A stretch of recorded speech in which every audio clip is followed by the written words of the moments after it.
I finally understand why people think that video games cause violence, because I've been reading the Elder Scrolls wiki for the last 3 weeks of my life, and I'm ready to commit a homicide. I've never been quite so glad that we don't have a podcasting studio. It's just, look, I'm sure the games are fine. Like, I have watched enough Let's Plays to know that people are having fun. I asked a lot of people in my life who are more into video games than me about these, and they seem popular with people who share many of my tastes. So, like, I'm assuming these are probably up my alley. They're quite fun pretty to much play. the only thing I knew about them prior to this, apart from like having seen some visuals, and I think I read one article about the cat people, in like a compilation about ethnic mapping and Roma stereotypes, which was quite interesting, but not relevant. I'm 100% sure if I was into video games, these would be video games I was into. However, trying to read the lore of a famously lore-heavy series with zero context or knowledge is like being beaten to death with a Dungeons and Dragons book. Like, I genuinely feel like I have a concussion from banging my head against the Elder Scrolls wiki. I think that's fair. It is a large text. There's a lot in it. And I understand why you've gone with the wiki, because like playing the games is not your thing. I do feel that you have probably chosen the worst way to absorb this lore. I did actually ask people. So I asked people how to approach this, and several of them recommended Let's Plays. So I tried to watch Let's Plays, and I just could not form any opinions. Like, I watched about 400 Skyrim Let's Plays, and just came out the other end, just like, no thoughts, head empty. Yeah, I think my extremely helpful suggestion was watch speedruns. Yeah, which I did try, and every single time, basis for an analysis. I really did try, and I just got nothing. Like, I had more opinions. I think the last time I came out of a media viewing experience with this few opinions was when I watched Sonic the Hedgehog 2 whilst I had like a fever from an ear infection that meant that I couldn't remember how to spell 4-letter words. Rough. Yeah, so like that's how I was operating with this. So I took a new approach, which was I went and read the the Wikipedia level plot summaries of each game, and then went back and watched Let's Plays for the parts that I knew I was interested in and were relevant to my thesis here. That's fair. That's a reasonable Which did work. We should introduce ourselves before we go further. Yes. Hello, dear listener. We are the hosts of Analysis Roulette, a very silly game that we are playing.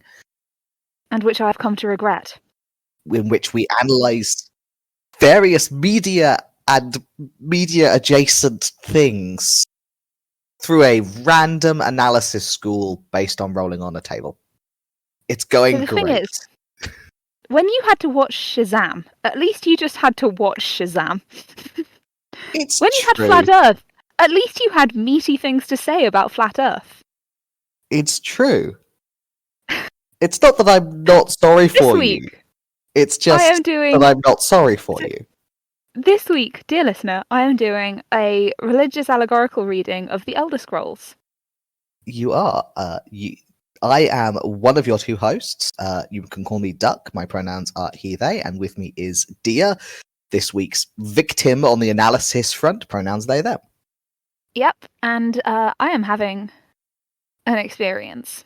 Would you like me to define the text we are looking at before you have to analyze it? Because I don't think I can. Okay, let's start with the real unarguables. Elder Scrolls is a series of video games produced by the studio Bethesda. Yes. Right. Terms of reference, that's what we're looking at. There are technically 5 and several bits of these. I have not looked at the bits. I will come clean on that. I would not have expected you to. So the series technically began, I'm reading off the wiki here, in 1994 with Arena. Then there was Daggerfall. I think, watched someone speedrunning one of those, which is to say I have no idea what they're about or what's in them. The series really kicks off in terms of fame and scope and continued popularity with Morrowind, which you can still play, then Oblivion, and Skyrim, which has been re-released about once a year for the last 10 years. They're developing a sixth one. Skyrim. I will say Skyrim is the one with which I had passing familiarity before deep diving into the wiki. I do want to preface this because I am going to complain about the Elder Scrolls a lot. Before we do anything else, I do want to preface this. This is not a personal attack on either the Elder Scrolls as a thing, the creators of the Elder Scrolls in any of its incarnations, or the people who enjoy the Elder Scrolls games. This is a hatred consulted purely of your personal relationship with analysing the text. Yes, I actually went and asked a bunch of people who love video games. I asked friends who are video games journalists. I actually asked a friend who is a philosophy PhD and a different friend who is a philosophy professor about their opinions on the Elder Scrolls. I really went deep to try and get a take on Elder Scrolls that was not entirely based on the fact that I coincidentally hated reading about it. And in the spirit I have failed. In the spirit of context, my academic engagement with these texts is that I have played too many hours of Oblivion and Skyrim. I have also played, technically speaking, a couple of hours of Morrowind, but it doesn't run very well on my machine. And the second time it crashes, you're like, never mind.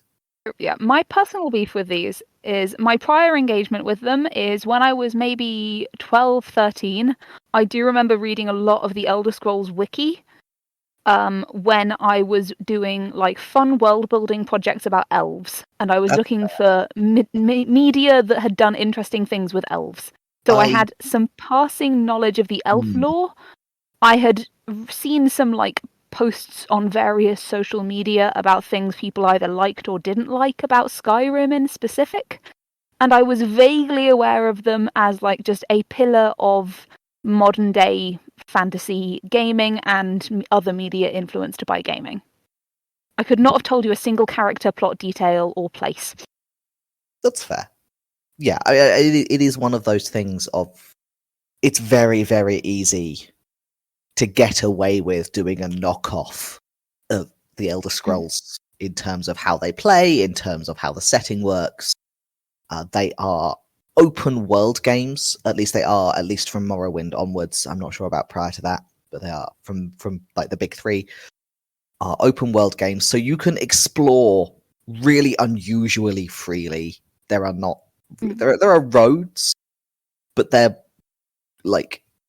graphically. What I mean is, in the vast landscape you could explore, one of the parts of the landscape is a road.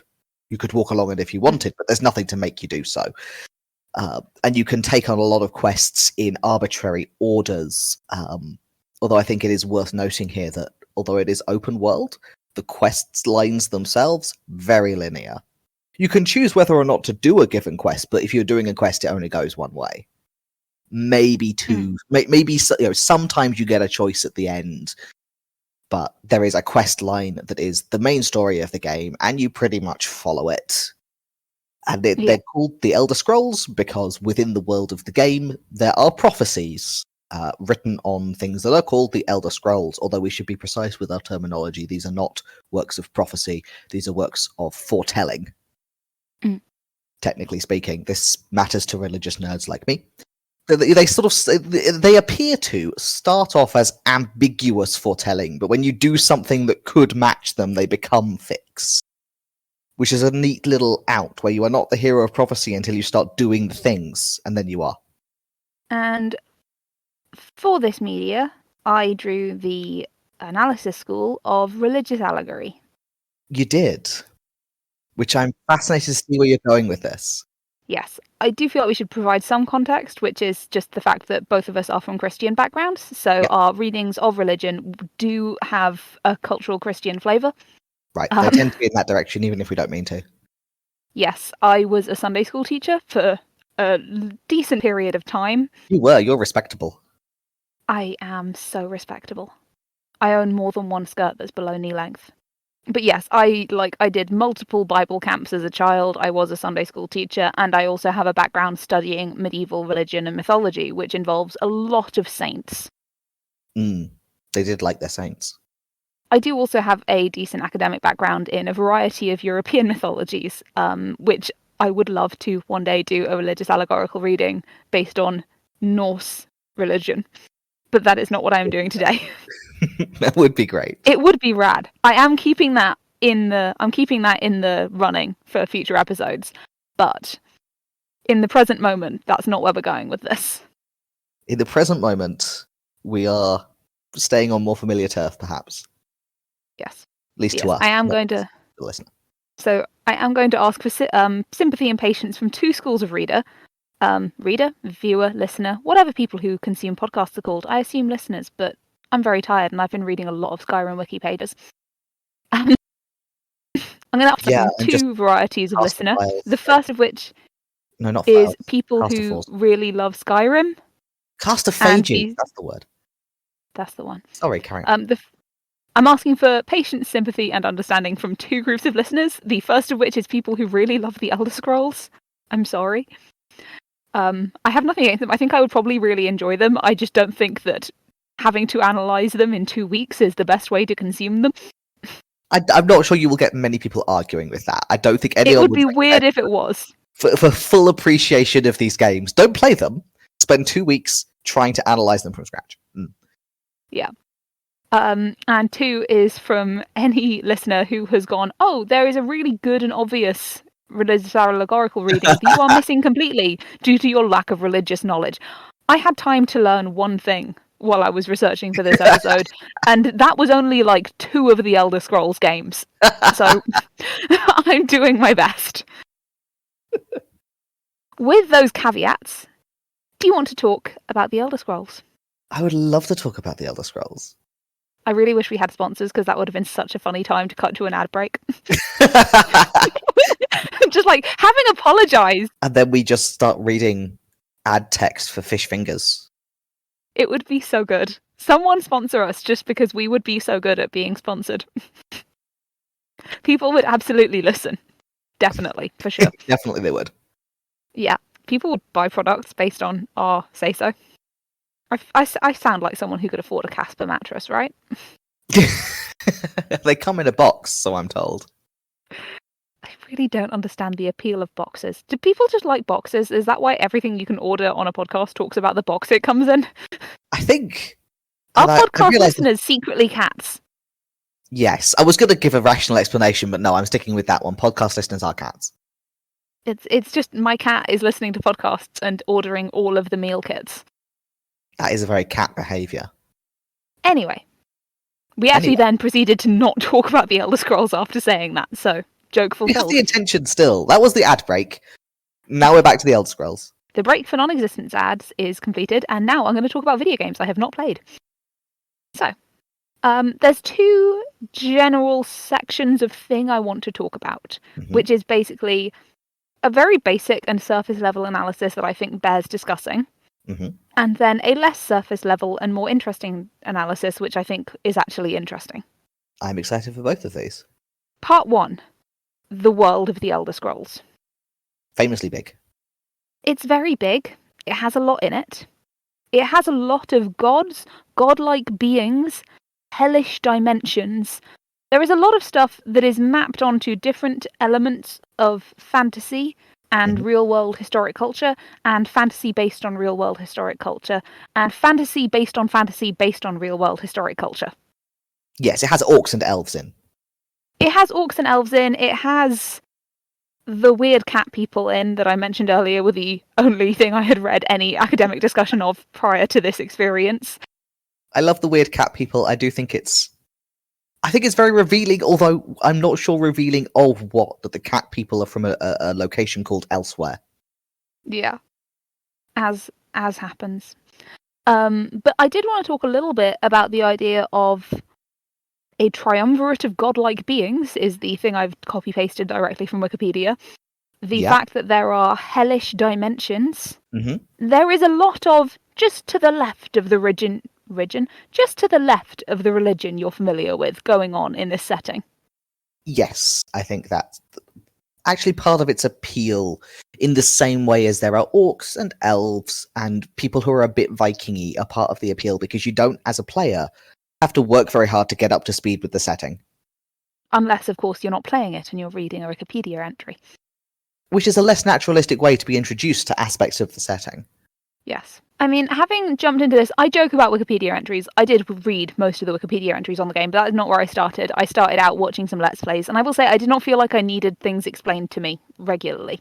Right. You encounter the sort of vaguely Viking people, and you're like, oh, these are vaguely Viking people. I get what they're about. Yeah. And I definitely think it was interesting. I mean, this partly ran up on the problem that we discussed in our Anne McCaffrey episode, which is the I have consumed much media written by people who have consumed this media problem. Right, the retrospectively overdone and derivative problem. There's something very, very funny about reading the Wikipedia entries on the development history of these games, where there's a lot of people talking about how groundbreaking things that are completely universal to you are. Right, it's an open world, and you can do quests in whatever order you like. I did go and read a few reviews and just general people talking about these games, and one of the things that floored me was the fact that the functional day to night cycle was that big a deal. I didn't know it was. But it makes at sense. At nighttime, the shop's shut and people go inside, and I'm like, all the NPCs go to bed. Yeah, I've played Animal Crossing. They do that in Pokemon nowadays, yeah. Exactly, yeah. And there are monsters at night, and I'm like, yeah, I choose that farm on Stardew Valley too. It's very funny to me, because I understand that these things were groundbreaking at the time, but it is still very entertaining, because it does feel like reading a review of someone trying on shoes for the first time. Right. I'm being very, very excited. They make a clopping noise. Yes, that's what they do. Yeah. So just setting aside the fact that a lot of the stuff that was genuinely innovative is quite funny to discover was innovative with the hindsight of many, many years. Yep. But setting-wise, I did want to talk. It's not just that it is akin to things we're familiar with. It's actually the ways in which it's not quite matching up that I'm interested in.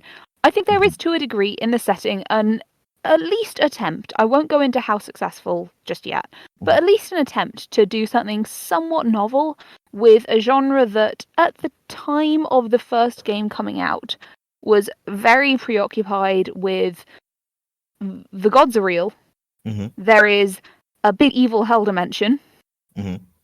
There are forces of evil and forces of good. There was a lot of very linear good versus evil storytelling. That's not all that existed in video games at the time, obviously, but it was definitely a popular school. Sure.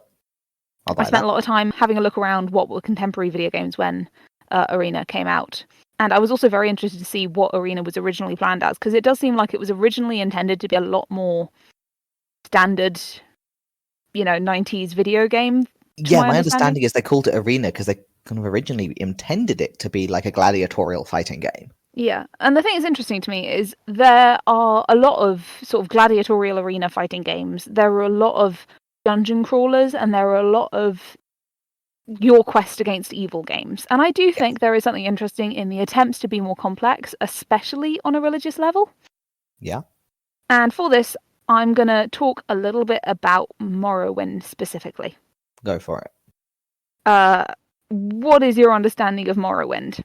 The Elder Scrolls 3. Limited understanding of Morrowind, it being the one I haven't played. That's helpful. So we're both in the same boat. So both in the same boat on that one. My understanding is it leans actually very heavily on the you are the hero of prophecy side of things. Yeah. You have been identified, possibly by the Emperor, actually. It's a game with emperors in it. And the emperors tend to be sort of religiously significant semi-pope figures. I think one of them becomes a god. One of them definitely becomes a god. I don't know if it's one of the ones you meet. But you have been identified by the Emperor as not just a prisoner, crimes unspecified. That's where the role-playing comes in. But not just a prisoner, but also the hero of prophecy, and you have been shipped off to the relevant region and sort of turned loose to do whatever you're going to do in the faith that what you will do is fulfill the prophecy. And it's not quite save the world. It's a very specific religious prophecy. Yeah. So yes, Morrowind revolves basically around the struggle between a group of gods who are separated from a former what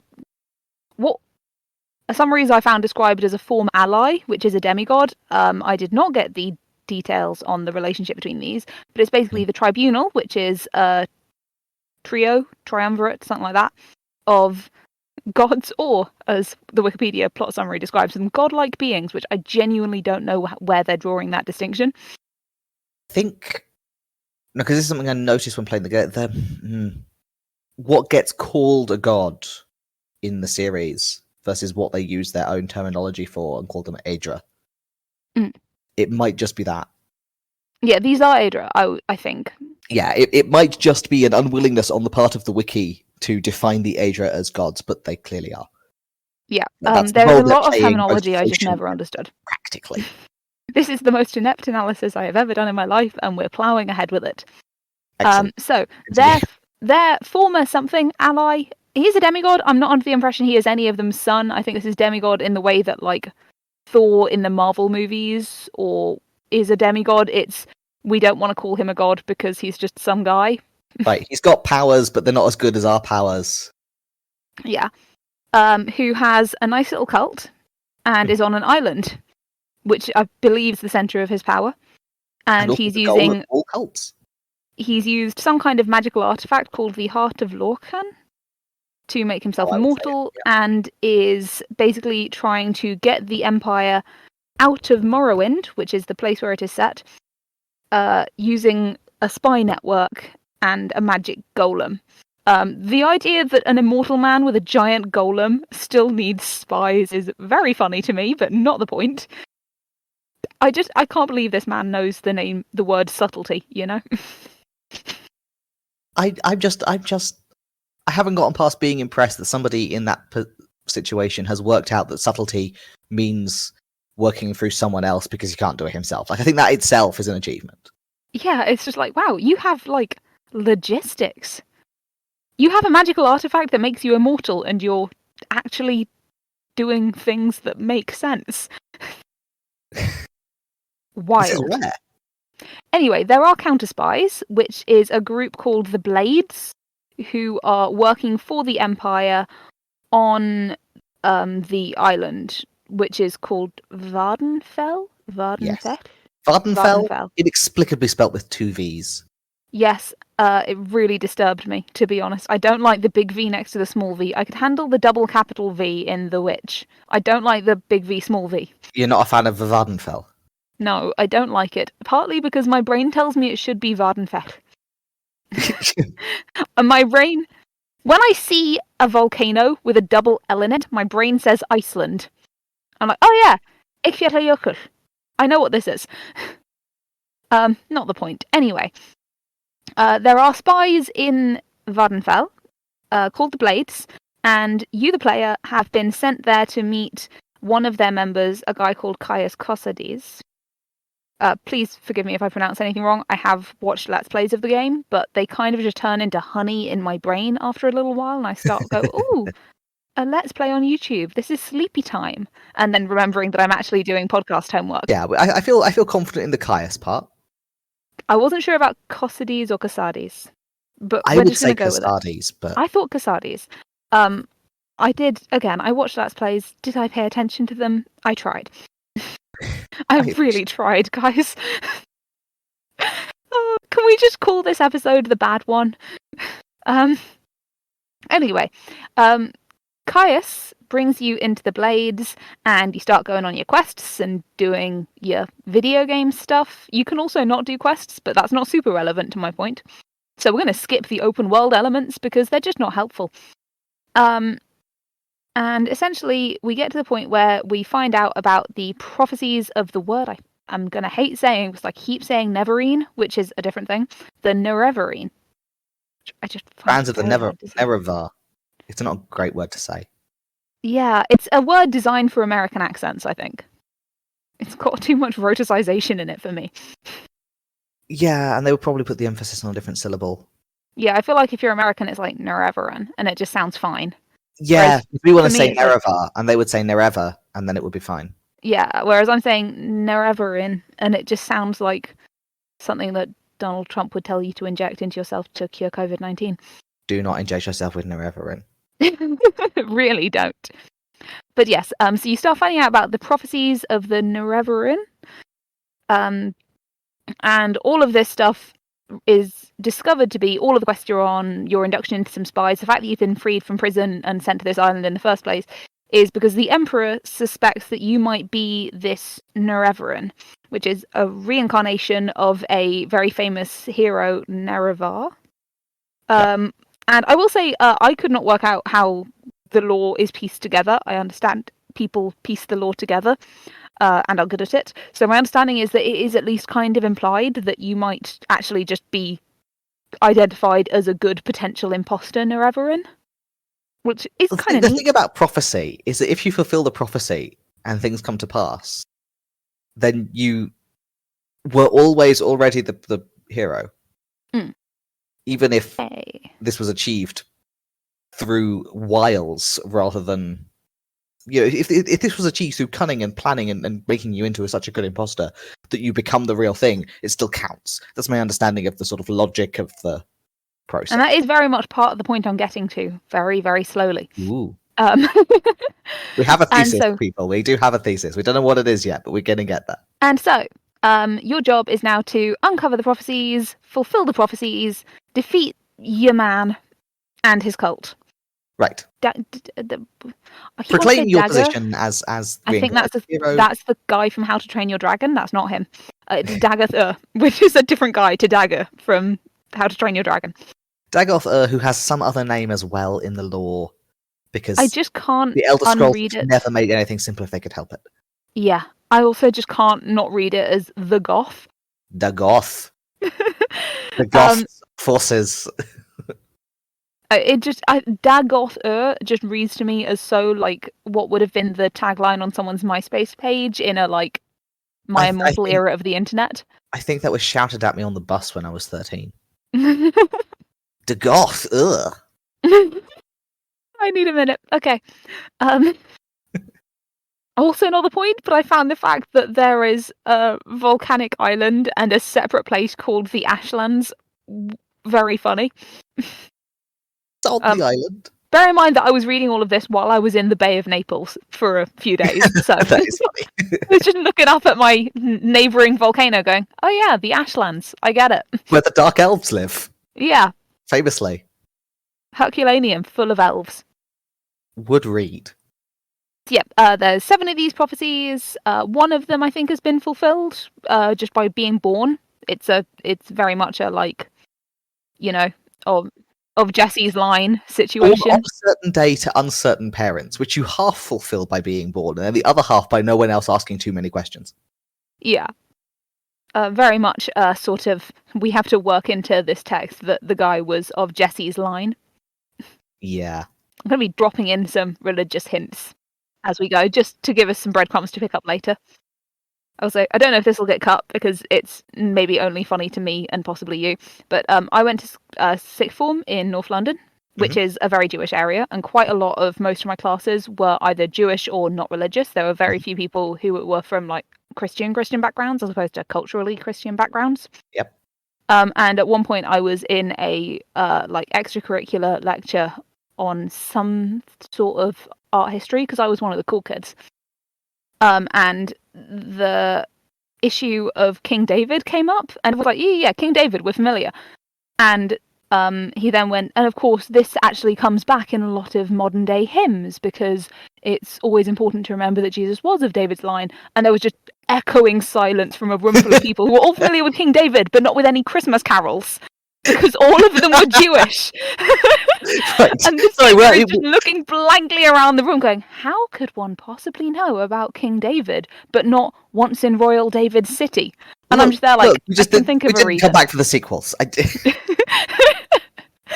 It's also, I was also at that school when we did, quite often Latin teachers think it's a really fun Christmas activity to give you biblical Latin to translate. That So doesn't we were sound fun. translating the Nativity out of Latin, and the guy who was sat next to me had not worked out the word for shepherd and could not for the life of him work out what this word was from context. Because he didn't have the context clue. Because he didn't know the nativity story. So he didn't know there were shepherds involved.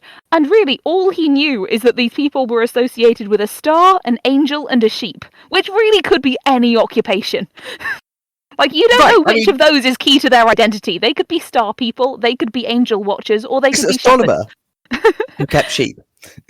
Like, there were a lot of sheep around in Nazareth. They could just be incidental sheep.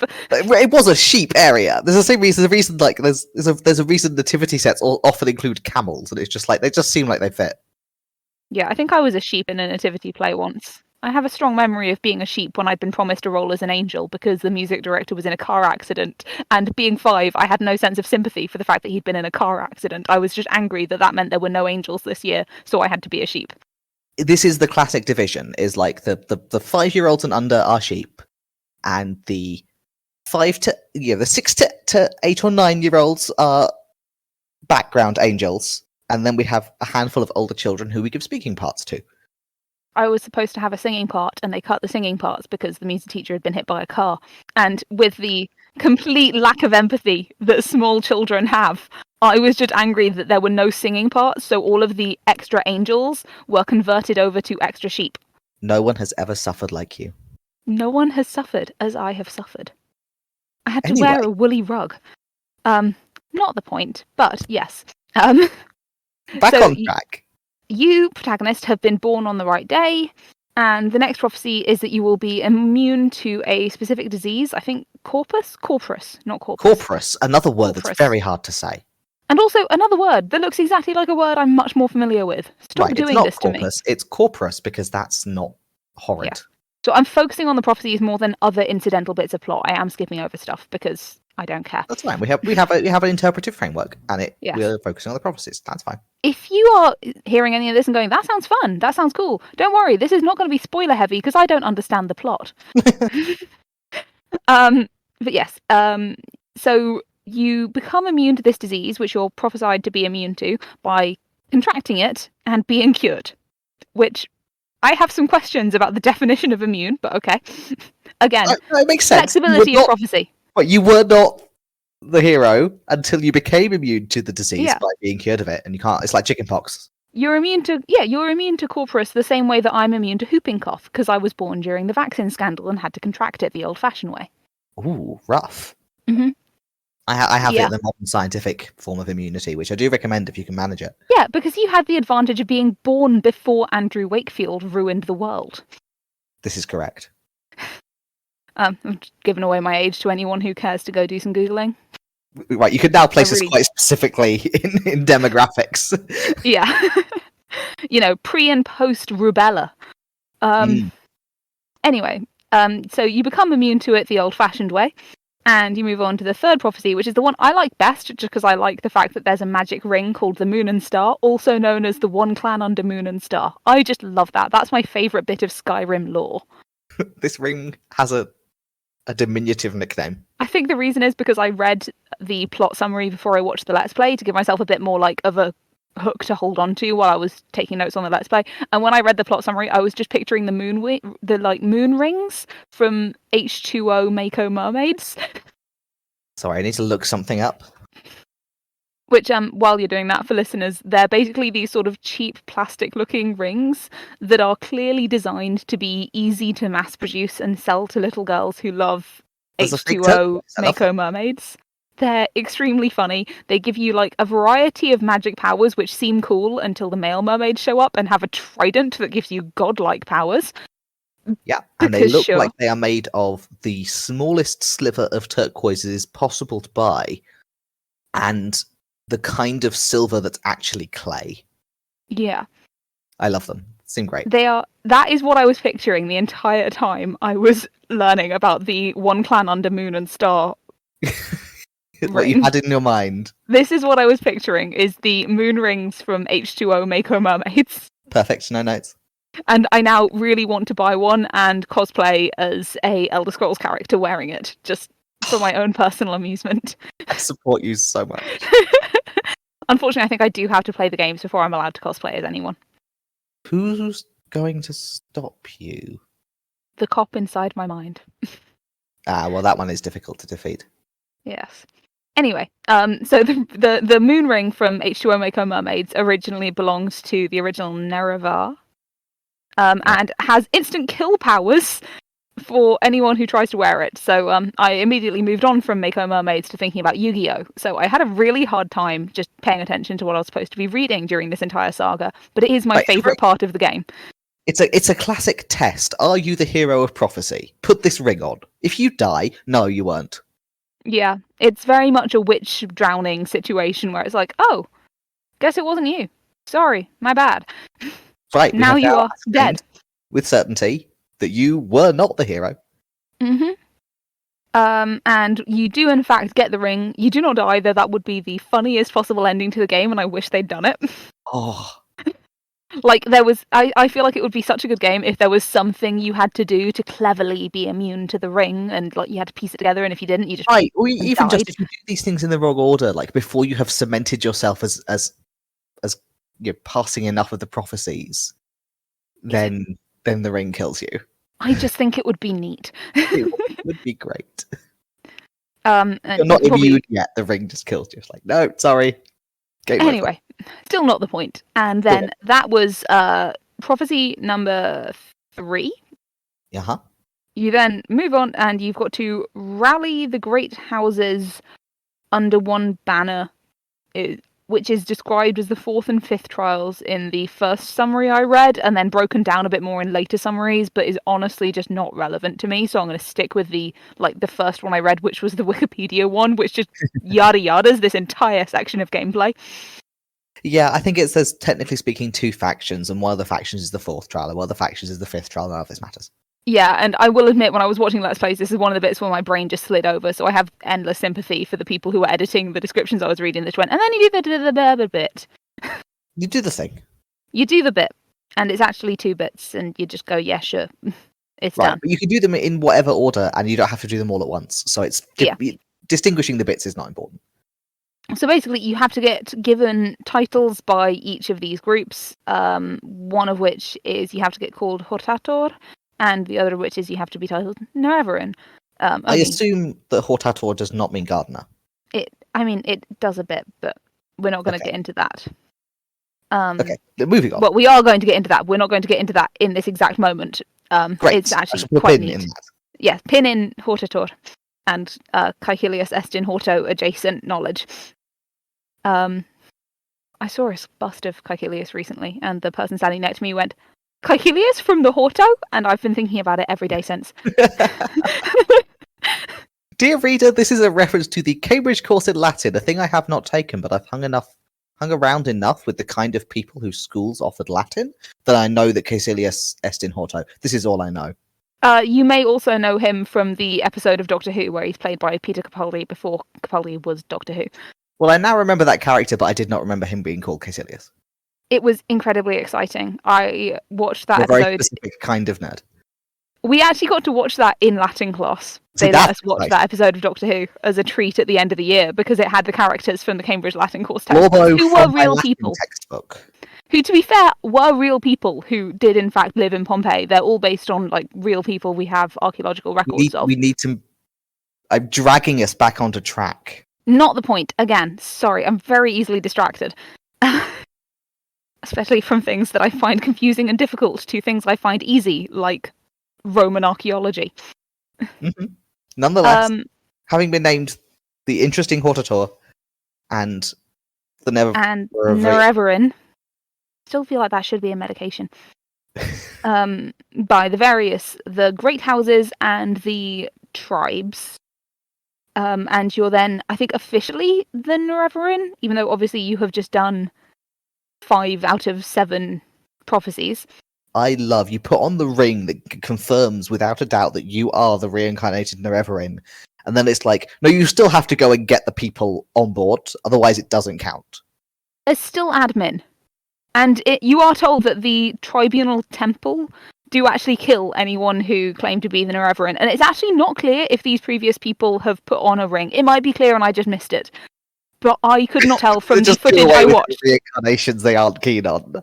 Yeah, I could not tell from the versions I watched. It's possible there is like data that does inform you otherwise within the game, but do not I wish to couldn't be tell. confused with this image. And I really love the idea that when they say the ring has the power to instantly kill anyone who puts it on, that is because somebody is behind them taking off their head with a sword. Right, and the line between the ring causes this to happen and this happens when you put the ring on is very thin. Yes, and it's once you've finished the paperwork, not when you put the ring on, that you get invited to meet one of the triumvirate. Are they called tribunal? Tribunal. One of those words. Yes, sorry. There are a lot of things that have similar names and have similar concepts. I'm really trying. It's all good. The tribunal. You get invited to meet someone from the tribunal Vivek. There we go. I have his name down here. And Vivek, which is sending Slavic, calls you up to discuss battle tactics. And I very much enjoy the degree with which you are progressing from like mysticism to paperwork to battle tactics. All these and you things finally are get some cool magical artifacts, which is always lovely. This one is made by the dwarves that are actually elves. The dwarves that are elves confuse me on a mythic level, but they are certainly present. Yep. Which is sort of a like gauntlet looking thing that is supposed to be an ancient magical weapon that lets you get power from the magical thing which Dagoth is using to make himself immortal. It's all very snake eating its own tail at this stage. But the point is, these tools you're going to go after, so you're going to go get these tools, can destroy the heart of Lorcan, which is the thing that's making Dagoth, whatever his sodding name is, immortal. But if you don't have this gauntlet thing, it will kill you to do so. It's the Infinity Gauntlet is basically what it is. Yeah. It's the thing you put the Infinity Stones in, so you're not just holding them and getting torn apart, Guardians of the Galaxy style. I'm making this so much easier to understand to anyone who hasn't played Elder Scrolls, whilst making it incomprehensible to fans of Elder Scrolls. Fans of Elder Scrolls are used to being confused. They'll cope. Fans of Elder Scrolls are already annoyed with me at this point. We are so cancelled. We just have to plow on ahead. This is the most cancelable thing I've done in weeks, and I defended Big Bang Theory to you recently. You did. It was very cancelable. But yes, so you've got the gauntlet, which will stop the weapons you need from killing you, which is always nice when you don't die. I love not dying. And then you go to the Red Mountain, which is where Dagoth is. You meet him. He tries to convince you that he is doing what Nerevar, who you are supposedly the reincarnation of, wanted. You get to fight him, which is nice. Yeah, I mean, this was all your idea. Is an interesting take when faced with a hero. Yes. More villains should try it. Which I think, unclear to me, again, unclear from playthroughs, that you were not supposed to previously know about the Heart of Lorcan, because you beat him in a fight and he comes back from the dead, and you kind of go, oh, I guess I have to destroy that, which I really thought you already knew. It's probably clear to people who just understand the source material better than I do. But you do, in fact, go and find the Heart of Lorcan, and you do destroy it. You do, in fact, kill Dagoth, and you destroy basically everything there. It's a sort of, it's very Independence Day. You cut off the head, everything collapses. Yeah. Your classic. You kill the guy, and the whole temple crashes down around you, and you have to flee. Yeah, it's the end of The Mummy Returns, where Dwayne The Rock Johnson runs in his extremely unconvincing Scorpion Man CGI. I think all the Mummy movies actually have at least one instance of you kill a guy and then the whole place is falling down around your ears and you have to run away. But only one of them means the world to me. But it's the one which I am judging you for. I to be fair, I love The Mummy Returns. I just don't think it's as iconic a you kill the guy and the temple collapses as. I love The Mummy, but I do think that The Mummy Returns ending is more iconic You just think because of killing how much happens. Dwayne the Scorpion Johnson. It's the combination of the like absurdly like high personal stakes, like people are dying, people are finding out they're prophesied heroes, and then just the Scorpion King rocks up and it's just some guy. Like, it's the worst CGI you've ever seen in your life. It's actually completely irrelevant to the climax. Anyway, we're off topic again. We Jesus are wept. so far from on topic that we cannot see it from here.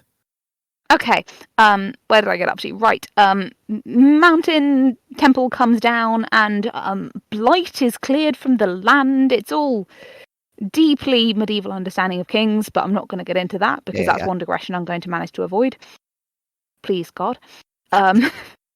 And my favourite thing is when I read summaries of this, it just says, when you escape, the Nerevarin is congratulated by Azura, who had not been mentioned at any previous point in this summary. And I had to go and look up who the fuck that was. It's one of the gods. It is one of the gods, but I did not know that. I was like, I thought I'd missed a character. No, it's just another god that you do not know anything about. But I assume if you played the game, I assume I did watch Let's Plays and I did hear the name. I just wasn't. I don't know if I would have paid attention if I had been playing. That's fair. That much. And interestingly, the game does not end, which is neat. You get to go and see how you have affected the world. That is neat. Yes, the sort of the cult people have woken up and don't remember anything. A lot of stuff that was happening just sort of ends dramatically. But the tribunal have become mortal, which is very neat. And there is an expansion, I think, which is about this loss of godhood. But yes, basically, there is a whole, like, you can go do open world stuff, or you can go and explore the consequences of what you've done. This is also a point where I find the different summaries that exist really identify themselves for what they're interested in, because they have very different priorities in the end of the game. A few of them say, like, oh yeah, you can go see what you've done, but the game's over. And a few of them talk in a lot of depth. And my personal favourite, the Wikipedia entry for this game, rather than for the series overall, describes the weak-minded followers of the Sixth House of Reawakened, which just feels unnecessarily mean. It's rude. But okay. Sure, I know nothing about these people. You don't really have any meaningful interactions with the fact that there's a bunch of like cultists and spies and stuff. You are very much doing your own thing if you're not doing the open world thing. Yes. Like, the actual linear plot is surprisingly unaffected by the everything that is cured at the end of the game. Yes, I mean that's true of basically all of the Elder Scrolls games, is that you it's almost sometimes hard to.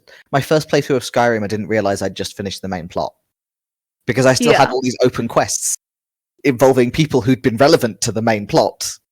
I was like, oh, well, this seems anticlimactic, and it's because they just doesn't shut off previous things. The game continues after you beat it, and you go and do stuff. Yes, so I've walked us through the plot of Morrowind. As I said, I read through, at the very least, read a summary or two of each game. I did watch a smattering of Skyrim Let's Plays, a variety of clips of other games, and quite a lot of Morrowind ones. Mm-hmm. I think at this point I've genuinely forgotten which were which. The Skyrim ones were the ones that were drab and grey. The Oblivion ones were the ones with colour in. And the Morrowind ones were the ones with probably quite good graphics for 2002. Yeah. That tracks. Well, it's bad graphics, okay. but they are graphics from 2002. So, anyway, the point being, walked us through the plot. I am now going to walk us back to what I'm going to say about religious allegory. All right, rewinding to analysis. I'm excited. We're rolling back. We've basically given the parts. So obviously this is not an exhaustive description of the plot of an open world game, because that is physically impossible. It's not even an exhaustive description of like the linear main plot. Mm-hmm. I have skipped bits. What this is a linear description of the events in the main plot that I give a shit about for the purposes of religious analysis. A good rubric. And so I'm going to move us on to our next summary, which is the Gardens of Gethsemane. I've been talking for a while. Do you want to take this one? Wow, I was not expecting to be called upon for the Gardens of Gethsemane. So, I mean, this is I the don't point. have to. No, I'm trying to. I just was not expecting. I was not I prepared. just feel like it's been really limited, like actual interaction between hosts. It's more been me poorly explaining a video game I haven't played for a really long time. The Gardens of Gethsemane are, or the Garden of Gethsemane, rather, is a location outside Jerusalem, quite nearby outside Jerusalem. And the reason it is famous in Christian, like, myth making is on the same night he was betrayed. After the Last Supper and before getting arrested, Jesus goes to pray, and he goes to pray in the Garden of Gethsemane. And this is where you get the famous prayer about, I super don't want to do this, but I will if you tell me I should. it's I'm paraphrasing. This is not a translation. Yeah. This is the praying that the cup might pass, as in I don't want to drink this, as I don't want to go through with this, but I'm not going to run away. This is like the location where my fate is going to come to me. So this is where I am, but I don't want to do this because it's going to suck. And while he is praying in the Garden of Gethsemane, Judas goes and tells the Roman soldiers where he is. They come and arrest him.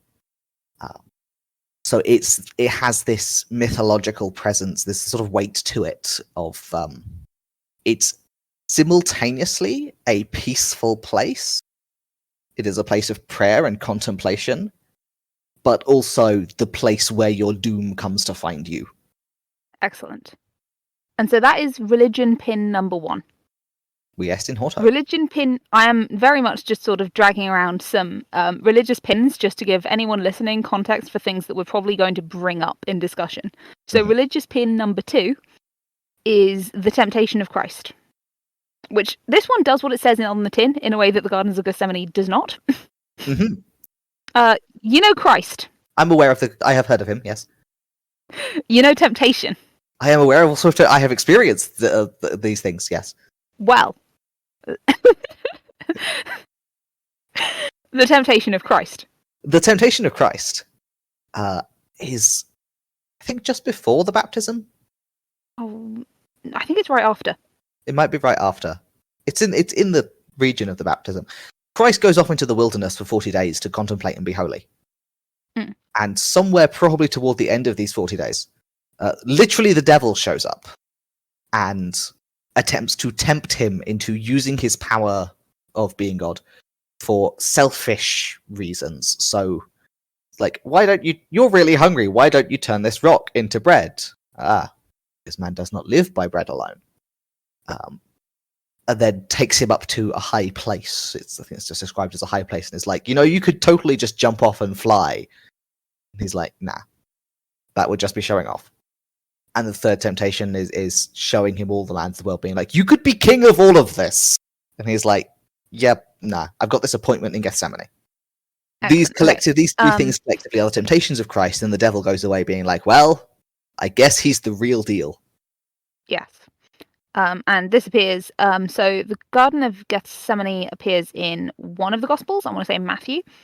No, I think it also appears in Mark. I could be wrong. It definitely appears in one or the other. It might be in both. The temptation of Christ is definitely in Matthew, Mark, and Luke. I think it's absent from John, but is like referenced. A lot of stuff is different in John, though. There's a lot of repetitiveness between Gospels, and it's very hard to keep straight. But generally speaking, if one of them is dropping the ball, it's John. John was less biographically focused than the other three. John had his own things going on. He did. I love John. Don't we all? We do not. That's a very, very broad statement to make about a... I don't think it's that straightforward, but sure. On this podcast, we stand John the Apostle. Yeah. I'm just here for the animals of the apostles. That's all I care about. I'm very disappointed whenever I visit medieval churches outside of England, within Europe, and they just don't have enough lions in them. Like, you've got to go to Venice or something to see lions everywhere. What is happening? This is a failure. Anyway. Again, I've got a lot of notes, and they're not very well connected. We've had 2 religious pins. Do you have an additional religious pin you want to throw in here? So I have a So I have a religious feeling which is a tiny bit more complicated, which is Jesus. That is a fairly complex I'm not religion. going to ask you to explain this one. I will commit several heresies, and not even on purpose. If you ask me to summarize off the top of my head, Jesus. This is where we get back to once in Royal David's City. Mm-hmm. You know, that bit. Cover this. I used to be able to sing it, at pitch when I was a soprano, but that was some time ago. I mean, I'm not going to test whether or not I can. It's been a while. It's summer. Right. It's not the season for singing that song. It's bad luck.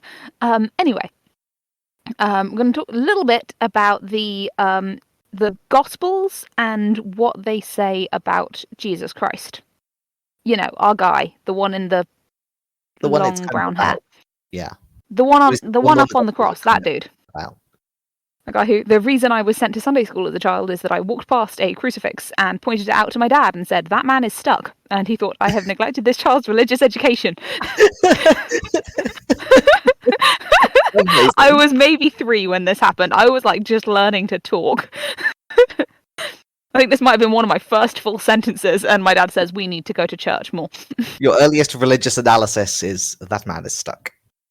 And to be fair, that man was stuck. Wrong. I was correct. That man was stuck. That was a pretty big thing. Or was he? That is a question for the ages. Now we're into theology, and I am not qualified. No, neither of us is qualified to do theology. I didn't even bother to consult my theologian on this. I spoke to like 3 philosophers and no theologians. What am I doing with my life? Heresy. Anyway, the thing with the Gospels, and I'm going to try not to commit heresy here, but I might fail, is a lot of them mention things that seem somewhat unnecessary about the lineage of Jesus. Right. A number of them have what you might even interpret as ticking off some credentials. Yes. So the reason we are bringing up the hymn Once in Royal David's City, which most of my sixth form class were not familiar with,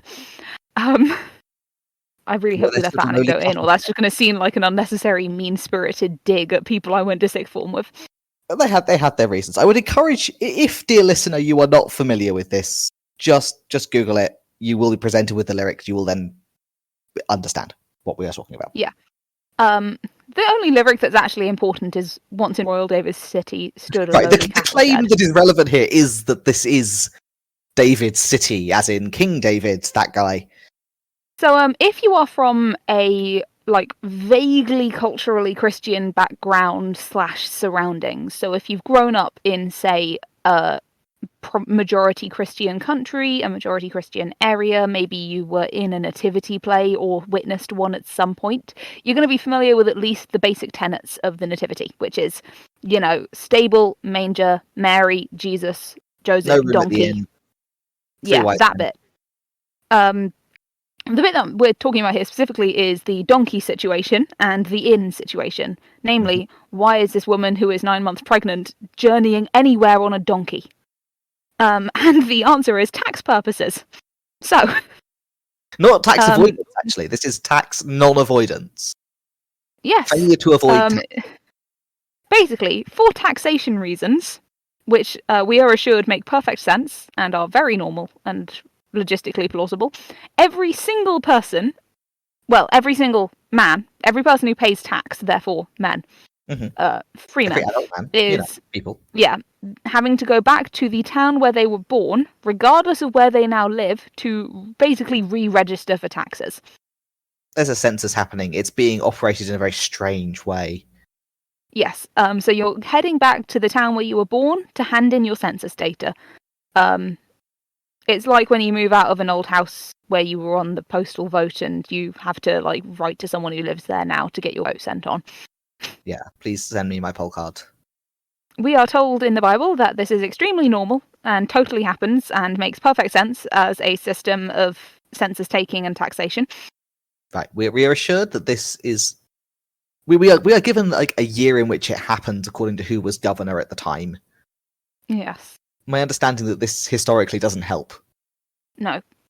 Though to be fair, historical lining up with the Bible is just not an issue I think either of us is qualified to weigh in on. So Once again, please speak to a theologian. We are not qualified. yeah. But point being, we join Mary and Joseph on their lengthy donkey journey to Bethlehem, because that is where Joseph is from. Hmm. Joseph being of the line of David. Joseph being Mary's husband, but not Jesus's dad, because God got involved. Yeah. This is important because the prophecy which exists within the Old Testament, and not quite therefore, but for our purposes therefore within the Torah, is that a child will be born of Jesse's line, which is the line from which King David comes. King David's dad is Jesse. Yes, that's probably a very much easier way of saying it than my circuitous one. The point being, it's important we know that Joseph is of this line and therefore going back to David's city with his very, very pregnant wife, who is about to have a baby in a manger and all that, and be announced by a star, which is also, mentioned, and has become way, way more an important part of it than really necessary because we love the visual. Can you blame us? It's a minor part of the prophecy, but a big part of the aesthetic. Yeah, it's a lot easier to have an aesthetic like little manger with a star above it than it is to artistically represent King David's city. Cities are hard to draw, and even harder to cut out of paper plates and stick on top of the Christmas tree. I'm way off track. To be totally clear, for religious purposes, I am not disputing the existence of Jesus Christ. We are not, in this analysis, engaged with the historical claims of Christianity. That is not what we're doing here. We are, however, noting that the apostles take note of all of the ways in which the birth of Jesus Christ and the early years of Jesus of Nazareth align with an existing prophecy. Yes.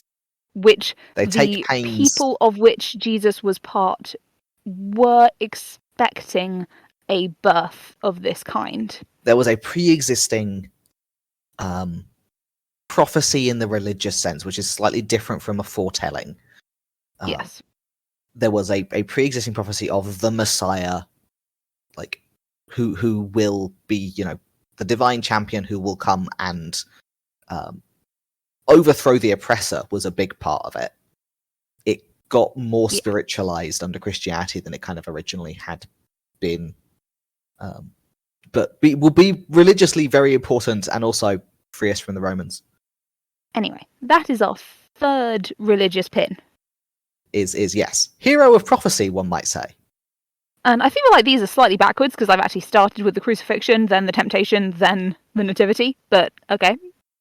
I've led us up one path and then back down another, and I'm now going to demonstrate to you all that these paths are in fact a circle. So really, if you think about it, I did this perfectly, and I have no issues with my structure. No, this is poetical and on purpose. Yes, it's chiasmus. That sounds like a complicated word, so I'm going to believe that it is both correct and important. Yeah, it's very deep actually. Mm-hmm. Please continue with this very deep analysis. I mean, you may be getting ahead of me, but my religious allegorical reading of this is that this is not a religious allegory in the traditional sense of it is a Christ-like narrative of triumph over oppression, which we have seen done 5,000,000 times, and every single time it just seems stupider because it misses so many interim bits, because nobody wants to do the interim bits. Uh-huh. To which I say, what are you, fucking Catholic? Well, now we're cancelled. We know we're coming back from this. I'm sorry, is there a more Catholic thing to do than going, nativity, crucifix, whatever? They like... You ever listen to a Catholic hymn? It's always the first verse, one verse in the middle that the conductor likes, and then the last verse. I'm sorry, some of us had to get through every single line of the angel Gabriel. I'm going to have to edit Gabriel's message, whatever it's called. I think you're just going to edit it so it's just me insulting religions for an hour straight. Yes, I'm going to remove all of me, and it's just going to be you talking into a microphone about Catholics. Yeah. To be fair, I have said that to Catholics in the past. It's an opinion I've long held, that Catholic hymns should be longer. You're not training your lungs, man. the Anglicans, we are like showing up. We're doing the whole thing. We're doing Is this 30 relevant verses to of your God Still Has analysis of Time the for Elder Tiny Little Me. Scrolls? No, I'm easily distracted. It's 9:30 at night. I've been doing content analysis Analyze all day. faster. Okay, here we go. Here we go. My point is, this is not a reading of an allegorical reading. Usually, in Christian contexts, is basically any story in which someone comes from adversity and triumphs over some great evil, usually in the form of an oppressive like ruler, but often also in the form of some kind of nebulous evil poisoning the land. To which I argue that is what this story is going to be cast as several hundred years later in universe when Skyrim happens. I like it. I like it. This is not a religious allegorical reading of Morrowind as the life of Jesus Christ. It is an allegorical reading of Morrowind as the record of Jesus Christ, as brought to us by such hits as Matthew, Mark, Luke, and John, but also other ones in the New Testament. Not all of them. Some of them are a much more straightforward telling of like A to B. Some of them have a lot of like who begat who and where were things built. But to be fair, most of that stuff is Old Testament. Spent a lot of time in, Sunday school stumbling over Nebuchadnezzar. It's a good name. There's a lot of just lists of people who gave birth to other people. Well, actually, rarely the people who gave birth, usually the people who were not involved in the birthing section of the production of a human being. But still, this is a story about how prophecies come to pass.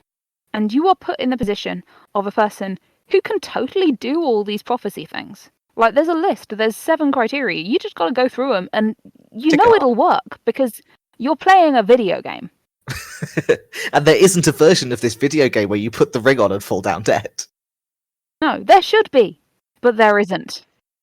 You know, as the player, that you are playing a video game, and that video games have endings. They might have multiple endings, there might be failure points, there might be, for example, a version of the game as a narrative where you just completely screwed up and died. But then you just go back to your last save point and keep going. Right, you have an infinite number of Marios. Yeah, you can just keep on trying until you succeed in your prophecy.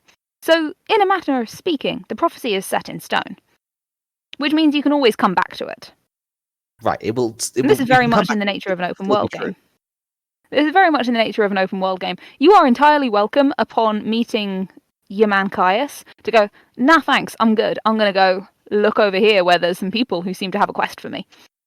Yeah. You can do 0 quests in an open world game. I used to be really into RuneScape when I was in primary school, so like under 10, and I got really annoyed whenever anyone gave me a quest because the quest markers would be there and they would annoy me and I would never do quests, so they would just be there annoying me while I was trying to chop wood. I mean, there's a I don't know about popular, but there's certainly a possible anti-speedrun approach to Skyrim where you just walk at a walking pace and eat meals and sleep at night. Those are the Let's Plays I probably enjoyed watching the most, because you can just watch the scenery go by and vibe. Scenery is really pretty. My point is, you can always do this. It's always in front of you. So when you choose in universe, your character, the player character, is choosing to do all of these things. You are both choosing to do them and choosing to not do them. When you choose to do them, you are fulfilling a series of exercises to take yourself to a designated end point. Because that's what video games are. On a really fundamental level. Well, or rather, you're choosing to, in this case, play the plot rather than wander around and not doing that. Exactly. You are aware at all points that there is a linear narrative mapped out for you with a correct ending, and every choice you make, you are either following that linear narrative or you are forking off from it. The interesting thing about this game is other people are aware of something very, very similar in universe. So the fictional characters are aware that there is a series of prophecies. And you, potentially, could do all of these things and fulfill these foretellings one by one in a linear fashion, proceeding from checkpoint to checkpoint until you win. Sure. We're getting meta in here, but we're getting meta in a very simple way that is hopefully followable. Right, we have NPCs who are simultaneously telling your character how to fulfill prophecies and telling you, the player, how to play the game. Yes. And so this is where I'm going to anchor point 1 to point 1. This is the emperors noting of you as a baby who was born on the correct day, to our third point of religious pinning, which is the nativity. Mhm. Birth to birth. Very neat. Very tidy. See, I have planned this. It's all very neat and organised. What you have is basically this setup is, look, we can tick the boxes we need to make you the hero.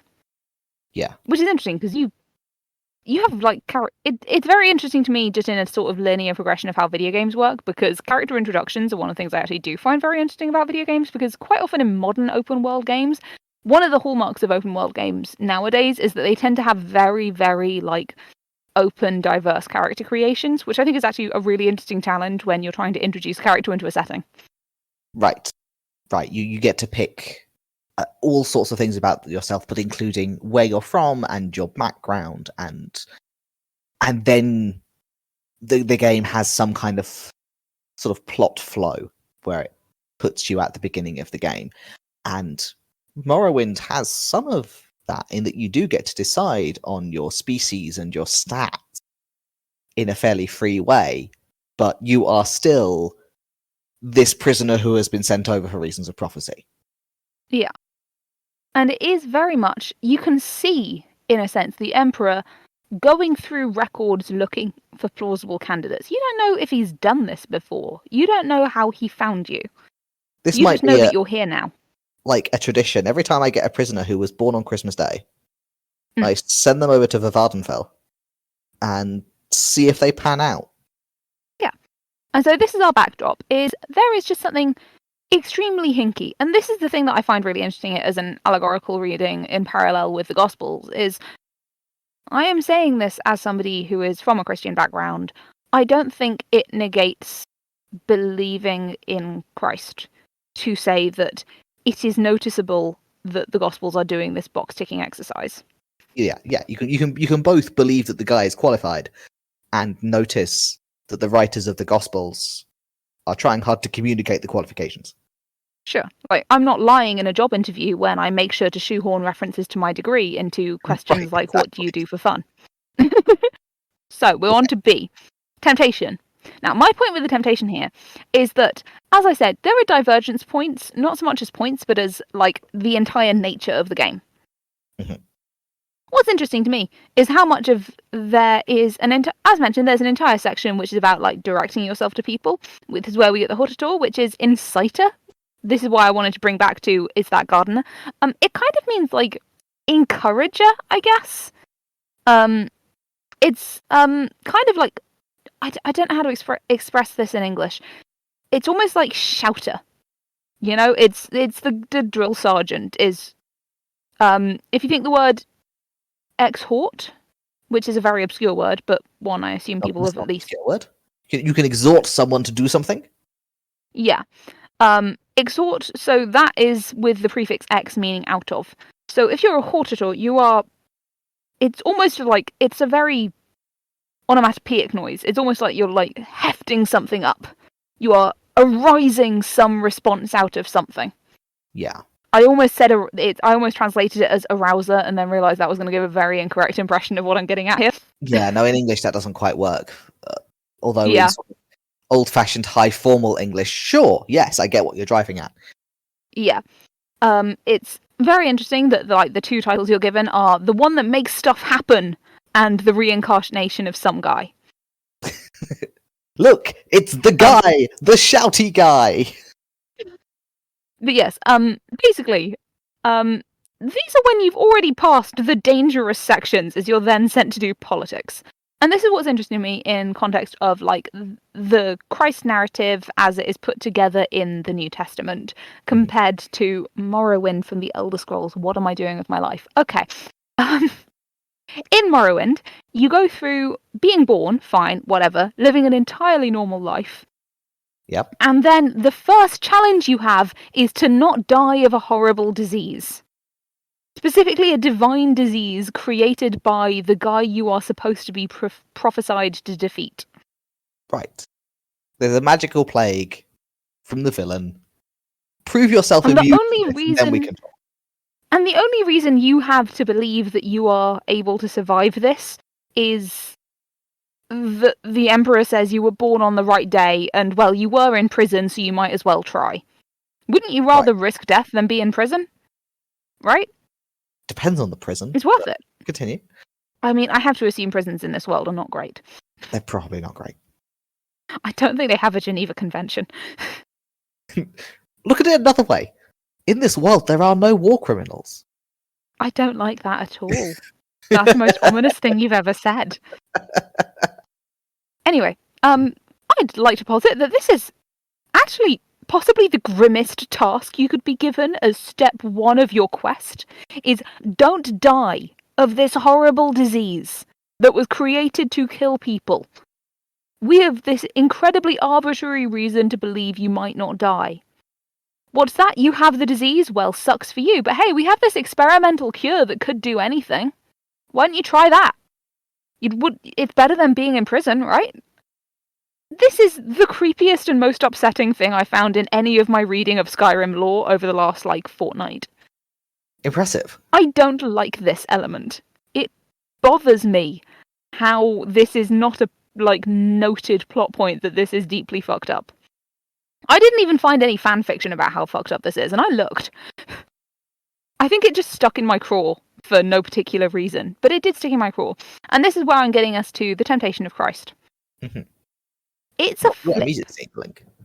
No, this is the thing. I was thinking about the Christ narrative in context of this because I was trying to come up with a religious allegory, and it does not lend itself to the religious allegory in a really one-to-one way.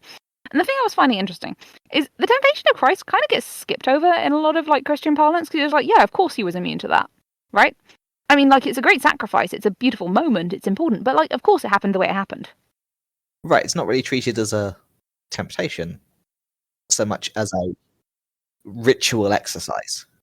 Even in films about the Passion of Christ, of which there are many and few are good, the temptation is very much presented as kind of a the bit where Dumbledore shows up in the last Harry Potter movie and kind of goes, you could just die. That would probably be easier. Right, and of course our hero being a plucky hero does not say, you're right, that would be easier. You know what? Sleep sounds great. That, again, would be a really interesting way to end that story. Oh my god. I'm not saying I'd forgive J.K. Rowling everything, but I would let her have one transphobia if she had just ended... If she had just ended the Harry Potter series with he goes, you know what, you're right, I will die. And that's the end of the book. Join us next time for the epilogues. Nothing is better. Anyway. My point is, I was thinking about this as a Christ narrative and thinking, the first sort of hero of prophecy thing we see, right? So you've got your introduction, your induction, so to speak, into the world of the fact that you are this prophesied hero who will do this thing. Mm-hmm. I'm pitching that as baptism adjacent because it's the literal dip, the dip into the waters of you are now on your quest. Yes, it marks the you could do a quest, you are doing a quest division. Yes. The next thing that happens is something that proves you are morally sturdy, right? We've got the temptation of Christ, where you go out into the desert and fast for 40 days. Basically, it's Lent. It is the reason for Lent, yes. It is the reason for Lent. And for those of us who grew up in modern half-assed Christian world, where we at the absolute most give up drinking or beef, I think a lot of us sort of forget that fasting is quite hardcore. Mad respect to people who practice fasting in the modern world. Yes. Where you are constantly surrounded by the option of a burger. Even the fairly hardcore Lent performers, which is mainly Catholics, are not doing a full-on eat nothing fast. Yeah. Obviously there are many people who fast for reasons that are not Lent, for religious reasons, and you can look at that for an idea of what hardcore fast it actually is. It's not easy. It's not just don't eat for 40 days, you would die. Obviously. No, but it is still very difficult on you. There is a reason that religions that do practice fasting have a lot of built-in rules for when you shouldn't do it, because you'll die. If you're pregnant or diabetic or otherwise. You should not fast if you are list of pre-existing conditions. Yeah. My point is, the temptation of Christ is something that like Christians tend to sort of just like skip over as a thing that had to happen at one point. Like, yeah, he was tempted. He decided not to rule the world as a god king. Good plan. Well done. A+. Right, Full which marks doesn't for Jesus. undersell how difficult it would be to not do that if you had the option. This is the thing. I think the way it was presented to me in Sunday school as a child is like, oh yeah, Jesus could have done anything with his power and he chose to be humble and good. Whereas I think if you just read it as a narrative within the Bible, it's much more, oh, this is quite brutal actually. Yeah, and especially because like the first temptation is the whole bread thing, which that's after the 40 days of like that's at the end of fasting in the desert for 6 weeks. And what could it really? Yeah, what harm could it really do? And this is the thing that's interesting. When you flip over and look at my proposed allegory, where the thing that happens after you accept that you are going to be on this quest is the corpus situation, where you are basically told, hey, this horrible disease exists. It was created by your orchestrated nemesis. Mm-hmm. Go see if you die. Just go see if you die. Just do it. Right. Just and go then out you to get the the desert and disease. catch fasting and just go out and get this horrible disease, and you do. You're not immune to it. You get it. Right. Prophecy you failed. Get it, like I got whooping cough. Prophecy failed. You are not immune, non-vaccinated. and you are gonna die. Your parents thought it would give you autism. And then you're given an experimental cure, and you get back up again after that. Then you go on to do the next quest. Yeah. It must be really, really bad in this universe. Getting on a boat and leaving, which has surely got to be appealing. And the point is, you can get on a boat and leave. You can just not be there. You can go do whatever you want. It's an open world game. Right. You can go hang out in the tavern and eat potatoes for the rest of your life. Yeah. And like nothing bad will happen. There's no time bomb on this game where if you don't fulfill the quests at a certain point, everybody dies. Right, the timescale is slower than that, so it's in a dim and uncertain future, someone bad will be in charge, probably. Yeah, but like you're not having to do politics, so like who's the real winner? Right. Consider the trade-offs. Of course, you don't do that, or if you do that, you go back and undo that you did it. You go ahead and put on the moon ring from Mako Mermaids. You admire the very small turquoise cabochon. Yes. And you get a vision, which is where magic comes. And I think this is actually the part where Azura comes up, but I just did not clock the name. I think when I first read it, I just saw vision. So when Azura shows up at the end, I went, who in the heck? Azura, by the way, it's within the world building of the game. She's Daedra, not Adra. I don't know if this affects your analysis in any way. No, I fully did not care which gods were which when I was doing this analysis. I did go back and go, does this add anything to it? And like, yeah, if you want it to. You know, like how analysis works. Fair enough. I do think it's interesting because Daedra, the sort of the dark half side of the gods, but in like a non-evil hell dimension way. Yeah, well, one of them has a hell dimension. The others appear to more or less have dimensions, which is, I would argue, different. Yeah, exactly. Azura specifically, not hell dimension. No, Azura apparently title is Prince of Dawn and Dusk, according to my notes, which I will say, sexiest god job. Oh, absolutely. That's rad, man. Give me the liminal gods. I don't know if we're going to go full cult, but we are certainly doing some quests for Azura here on the podcast. Yeah, absolutely. Anyway, you get a vision from the Prince of Dawn and Dusk. I think I've read that Sarah J. Maas book. And you are sort of confirmed as the Nerevarin. So, like, up until that point, still up in the air. And then you have to do paperwork. You have to go do a ton of politics and talking to people and get declared it. And then you get to not get executed. And you're still not done. Like, all you've got to this point is to not be executed. That's what you've won. That's your prize. Much work to not be executed. Yeah, you have done this much quest, and the prize you get is you are neither in prison nor murdered. And at any point, you could have just left.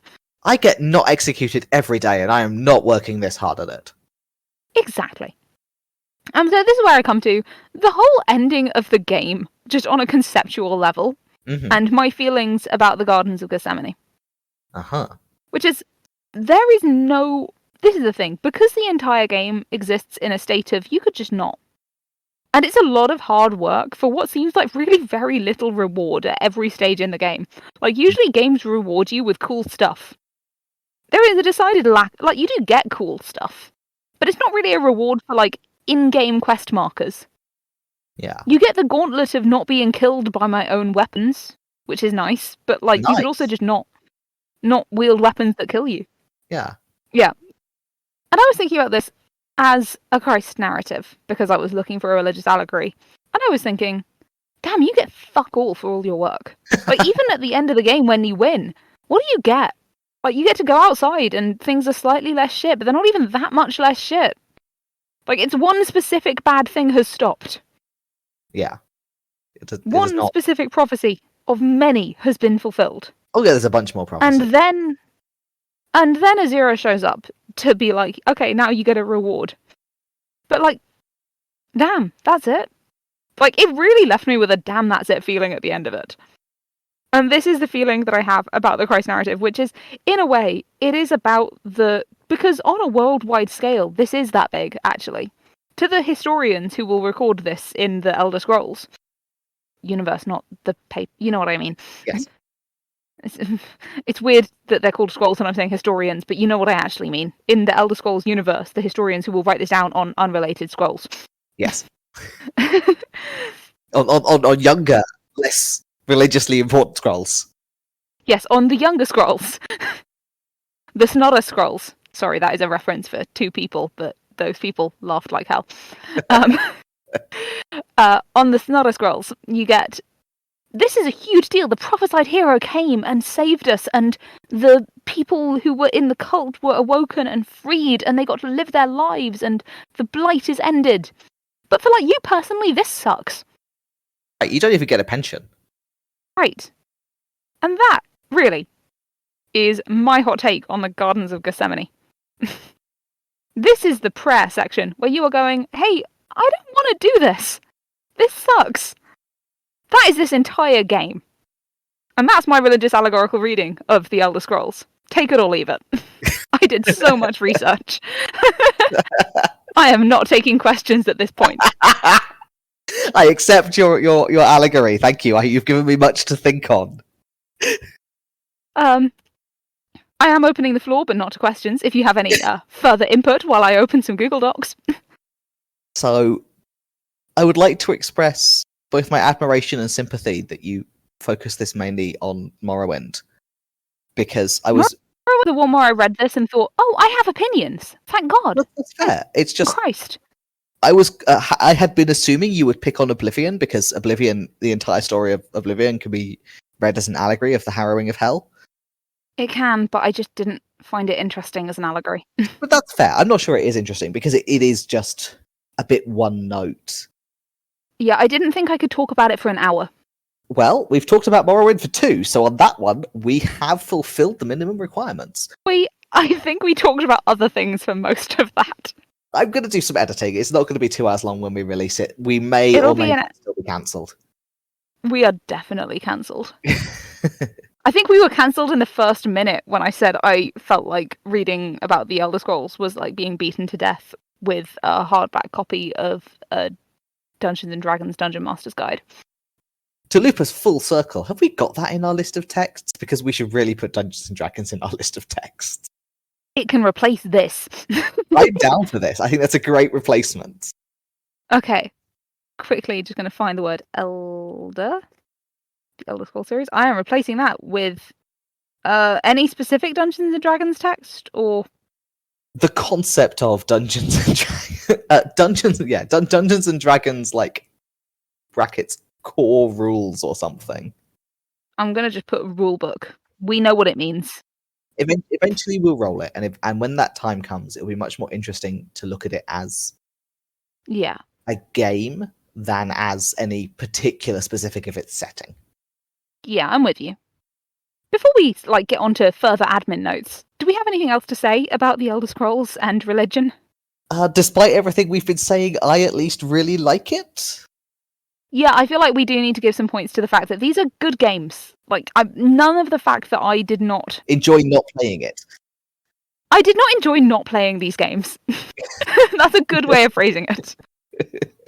I did not enjoy asking people to explain these games to me at length, not understanding them, watching people play them, still not understanding them, and then reading summaries and still not understanding them.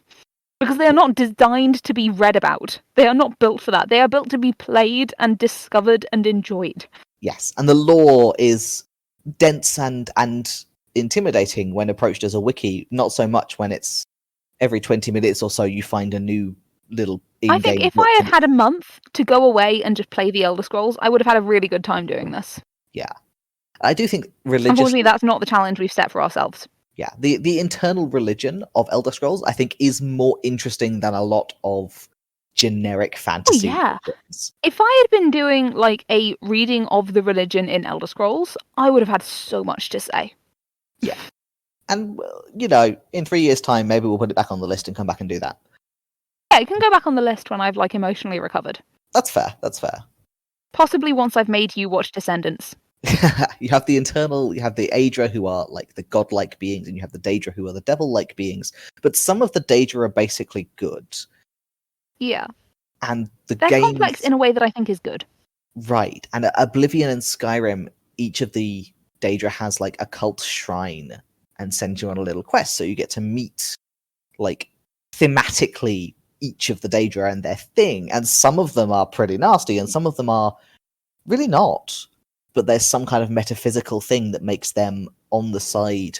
Yeah, they are classified in the same group as my personal dimension is literally hell. Yeah. Which I think raises interesting questions about who gets to call themselves a god. And yeah, definitely. The moral impact of me and my friends, brackets gods, have decided things that are not quite as powerful as us are the bad guys. Yeah, my sort of backup plan, which was if I decided rather than a specific game to do an overall reading, I was actually going to talk about this in the context of so this is not quite an allegory, which is why it was my backup plan, but the context of Christian readings of earlier mythologies. Yeah. Which is actually my field of academic expertise, and I would have had a lot more to say about. But unfortunately, it's not an allegory. It's not an allegory. Unless you mean an allegory for, like, the work of specific Christian named individuals. Right, allegorical reason where, like, I have identified the Saint Francis of this setting would be kind of cool. Yeah. That was my backup plan, but I also thought it was a bit of a stretch on the phrase religious allegory. It's more a sort of historical reenactment at that point. Yeah, I was thinking if I'd had, like, maybe that's, I don't know what you'd call that. Is that a reader response reading, I guess? If you think of yourself as a reader? I got nothing. It's an interesting thought is what it is. Yeah, that's what I've got, is I think that the setting's religious, like, lore itself has some interesting stuff that is worth, as a player, paying attention to. For the things it can tell you about how people define good and evil in ways that are politically useful. And that's something that I think it's good to think about.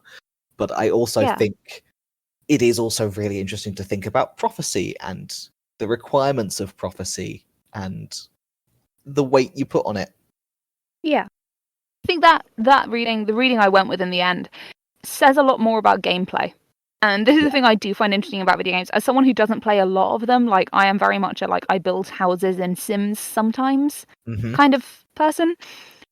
Games with combat in them specifically just don't work for me for mechanical, my brain's ability to focus reasons. I die a lot because I forget what I'm doing and don't press any buttons, which is a bad idea in video game combat. Oh, I sympathize so much. I play everything on easy mode because I routinely forget what the buttons do. Yeah, I'm bad at video games. It's a skill. I don't have it. But like, as someone who doesn't play a lot of them, I am really quite fascinated by the mechanical elements of storytelling. Like, it's the same reason that I actually talk a lot in person, not on this podcast, about stand-up comedy, because I have a lot of theories about stand-up comedy as a form of theatre and how it relates to older forms of poetry. There are some things where just mechanically the medium fascinates me, even if I'm not the biggest, like, engager with the text. Yeah, and this was sort of the only video game that we had on our list, I think. So in some ways it is... I think I've got one, which is the only other video game I have played in the last decade, unless you count Sims and Stardew Valley. which I do count, but I I understand. mean, if you I'm not counting them specific analytically. in terms of plot. Yeah, on an analytical level, they're not the same category of thing. Right, I am currently, as we speak, because I have to have something to do with my hands at all times, playing Cookie Clicker. Yeah. I think similarly, not narratively deep, deeper than Yes, you would. I'm not going to name it because that would be spoiling the future episode. But there is a visual novel on the list which I played as part of a setup with a friend where we both had things we liked that we didn't know a single other fan of, so we swapped.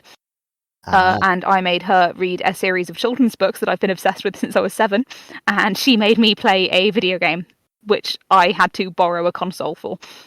Rude, deeply rude. But we both had a wonderful time, by which I mean both of us mildly annoyed the other with our opinions, which is, of course, the point of sharing things. Good to have fun with your friends. That's the Yes, real. there are lesson. more video games on the list, but there is currently no more Elder Scrolls because we are because Dia is traumatized, and I'm so willing traumatized. to accommodate that. Because sooner or later, Also, we are going to get Supernatural. Also, we've been cancelled well enough. Oh, don't worry. I won't make you watch all of Supernatural, which is what it felt like I was doing when I was watching Let's Plays for 2 weeks straight. You're so good to me. Shall we roll? I will make you watch the worst episodes of Supernatural. Yes. It would be so funny if you got Supernatural. I really want that to happen now. Find out my So do you want to do analysis first? Or analysis first, yeah. So there are 19 left. 19 left. Please roll.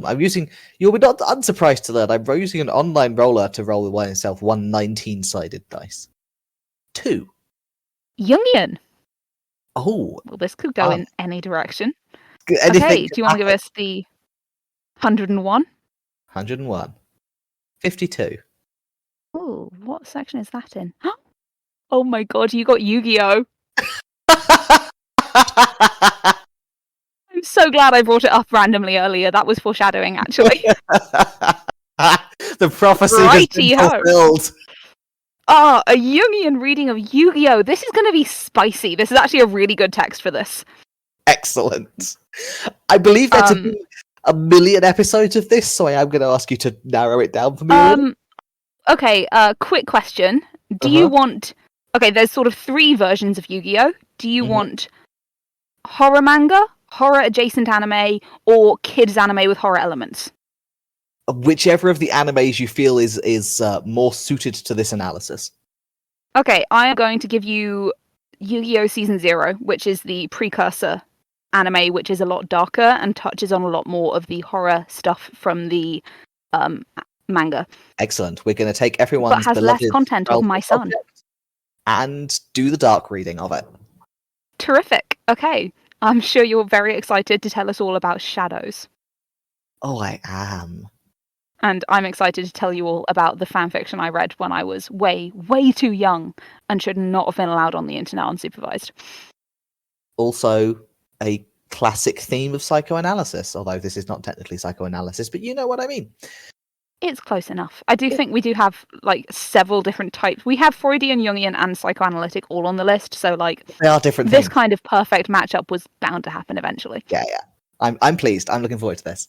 Okay, I will send you a link to somewhere you can watch Yu-Gi-Oh! Season 0 through entirely legal and ethical means. Excellent. My favourite kind of means. And look on the bright side. You were 1 number away from getting a Jungian analysis of the musical Newsies.